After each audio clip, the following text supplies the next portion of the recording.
From the rocking chairs to the main menu, nothing screams comfort more than Cracker Barrel. In case you're worried about the menu ever changing, I've got you covered with 5 of the best copycat recipes. I'm taking their 5 most popular recipes and showing you how to make them at home.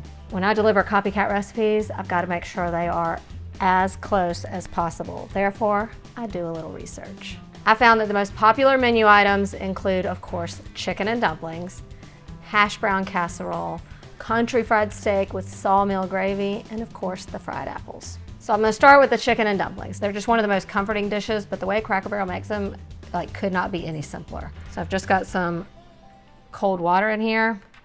I'm gonna drop the whole chicken in, even if we decide not to use the dark meat, because it's gonna make a flavorful broth.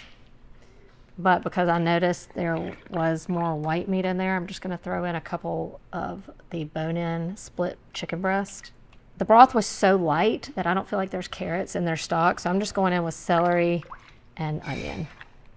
I'm gonna salt it a little bit and add in some peppercorns, but I'm just gonna keep this one basic. One thing about Cracker Barrel, I don't think it's fussy.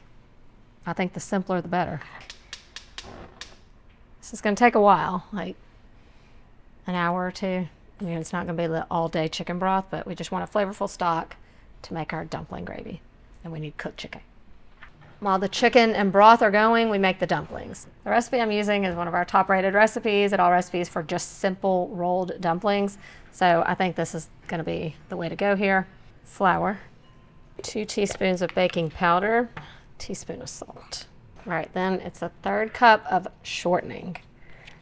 The old Crisco. You can just use forks, or you could always just freeze your shortening and then grate it in with a box grater. And you want it to kind of get really crumbly. You can kind of see those little pea-size crumbs of flour. That's what we want. All right, now that we have kind of a crumbly flour mixture, in goes some milk. And you want it to just be moistened, just enough to roll it out. Time to get in there with your hands. It'll gradually pick up the rest of the flour. All right, so now we're just gonna roll it out to 1-inch thickness. You want it pretty thin because it's gonna puff up a little bit when it cooks. So you wanna kind of go as thin as possible. Not the prettiest of shapes, but it's all gonna taste good. But you wanna cut it into strips. And I feel like theirs were not a long strip, but not quite a square. So I'm gonna go somewhere in between there. Something like this. I'm gonna finish the dumplings, and then we'll finish the chicken, and then we put it all together. All right, my chicken is cooked.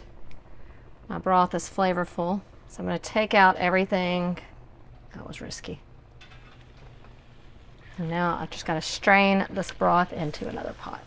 So their sauce, their gravy to the chicken and dumplings was very mild. It was very light in color, so the golden hue of this chicken broth is probably perfect. Since it needs just a little more salt, I'm gonna go ahead and just richen it up a little bit with a little chicken bouillon. And in the meantime, we'll cut up the chicken. I'm gonna add the chicken back in after the dumplings are cooked. That way this doesn't overcook. All right, the goal is to turn this, translucent chicken broth into something creamy. And hopefully all of the flour and the starch that's in these dumplings is going to do that as it boils. You can see how the boil is moving them around so they're not sticking in a clump. Get them all in, and then we just let it cook, stirring occasionally until it's creamy and delicious. All right, our dumplings are about 80% cooked, and you can see how our broth has become a creamy color. It needs to be thicker, more like a gravy for the chicken and dumplings. So here's how we're gonna thicken it up. I'm gonna make a little slurry with flour, which we already have flour in there cooking away. And then cold milk. You could do water, but I'm gonna make these creamy, and we already have milk in our dumplings. Okay, then I'm gonna add the chicken back in. Just gonna let this cook down a little further and thicken up a little bit more. Pretty much hit the nail on the head with this one. Look at this pot of chicken and dumplings. If that's not one of the most perfect things you've seen, I don't know what is. Now theirs probably didn't have this much gravy. And maybe it was because it was a to-go version. I feel like when you get it in the restaurant, you do get a little more soupiness. All right, how did we do? I mean, that's what you call better than perfect. This is a good example of like how being a copycat is a good thing, because I nailed this one. On to the next most popular item. The time has come, and I have a hard time deciding which one's really the most popular. There's different reports, but country fried steak is definitely in the top 2 or 3. And let me tell you, I can see why. In my research, what I love the most is the crunchy breading.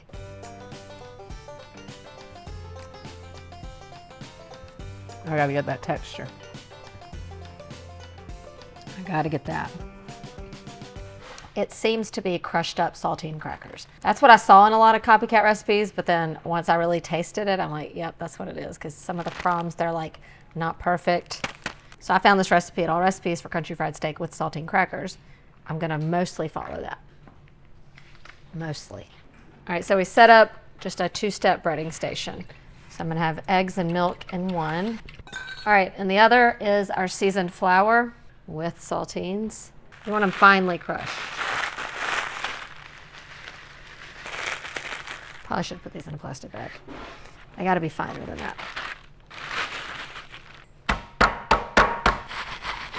That's better. In we go. And then to season it up, I haven't used this in like 20 years. Good old seasoned salt. Measure with your heart. Some garlic powder and a little onion powder. And then a little salt and pepper. All right, cube steak is what you gotta have. Beef cube steak.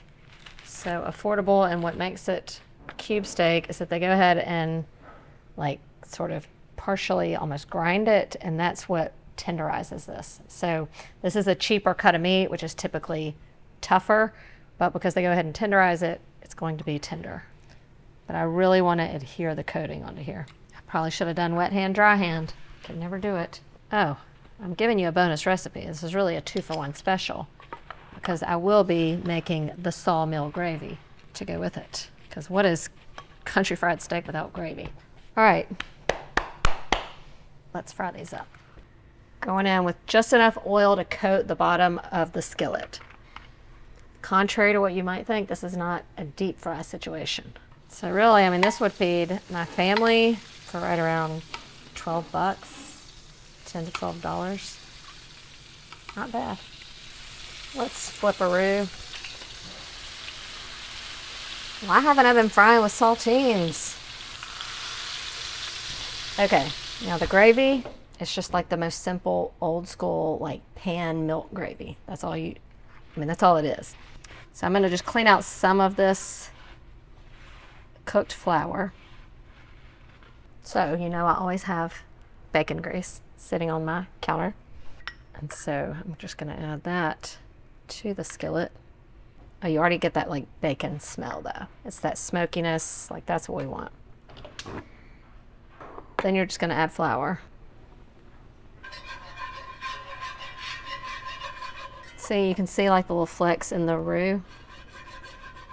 That's some from the bacon fat and some from cooking the country fried steak. And now in goes the milk. I'm just gonna bring this to a simmer. And you just keep adding the milk until you get to the consistency you want. All right, creamy goodness. Gotta get a healthy pinch of salt in there. All right, let's serve up the masterpiece that is country fried steak and Sawmill Gravy. I do think mashed potatoes is the perfect side for country fried steak, so that's what we're doing. Pretty tender. Nailed the coating. Nailed it. I can see why they really serve it with more gravy, because you do need some gravy for every bite. It's amazing that like an inexpensive cut of beef like this can be so tender, and this is tender, but I think Cracker Barrel's is even more tender. I feel like maybe we should have soaked it in buttermilk or something. I'll do that next time. Breading it with the crackers, A+, the seasoned salt, yes. This is the quintessential, perfect, old-time Southern dinner. Now let's whip up some sides. The Hashbrown Casserole is everything we love in a typical Hashbrown Casserole. It's got that, you know, kind of cheesy crust on it, but it's so like creamy and indulgent in the middle. Starts with butter. So I'm just gonna melt half a stick of butter in here. All right, to the melted butter, 1/4 cup of finely chopped onion. You want it really finely chopped. You want it to kind of like hide amidst all the shredded potatoes. Then a can of cream of chicken, 1 egg, cup of sour cream. Give this a mix. And add in cheese, 2.5 cups. That's about 2 cups of Colby Jack and a little more cheddar. And the potatoes, it's gotta be the shredded hash brown potatoes. Salt. And then garlic powder. Make sure everything is well mixed and coated. Casserole dish. Lightly grease it. Yes, yes, yes. This is my favorite thing. I love it so much. I don't like it to be perfectly smooth on top so that you get kind of little brown bits. All right, then you're gonna top it with just a little more cheese. All right, that's it. It goes into the oven, 350 degrees till it's all heated through, hot, bubbly. It's gonna take about 45 to 55 minutes. Let me tell you what smells good. This. Not trying for mine to look better than theirs, but that just looks good. That's a creamy hash brown casserole.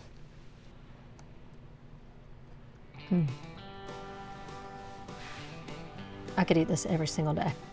Just the right amount of saltiness. Like I said, it's super creamy. The potatoes are beyond tender. And then just on the top, it's a little bit crisp from that cheesy crust. We were never gonna go wrong with this one anyway, but it's a winner. The fried apples, while they are a side, to me, they're like dessert. It really looks like they are golden delicious apples because the skin is like, looks just like this, cooked, but it has just these little spots on it. And the skin is really thin, which I notice on these apples. So that's what we're using. And good news, they do have the skin on them, so you don't have to peel them first. So I just like to cut them off the core and then cut them into wedges, just however many fit in your pan.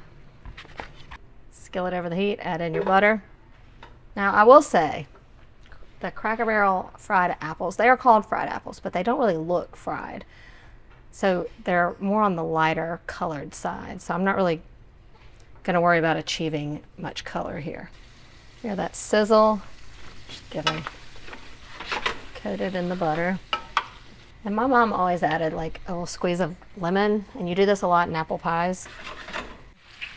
Some people put brown sugar in their fried apples, but because I said like theirs are a little lighter in color compared to other people's, so I'm just gonna do regular. All right, and as these cook, they're going to release their juices. They're gonna become really juicy in here, but then we're gonna thicken that juice up with a little cornstarch. You also gotta go in with your cinnamon. Now that is a smell that I would like in my kitchen 24/7. All right, so now at this point, we've done the frying part, and now they do basically kind of just stew in here. So I'm gonna kind of turn it down a little bit, and then I'm gonna mostly cover it so that I don't lose all the juiciness. Look at those apples, tender. It's kind of been a little syrupy. I'm gonna thicken this up just a little bit. Make it just a little bit saucier. So I've got a little bit of cold water. I'm gonna add in some cornstarch. And then it thickens up that juice to where it kind of coats those apples without changing the flavor, and that's what you want. That looks super close to the real deal. But how does it taste? I'll tell you. The fried cinnamon apples from Cracker Barrel, also from your home, right here. See how saucy and tender they are? The skin on the outside looks the same.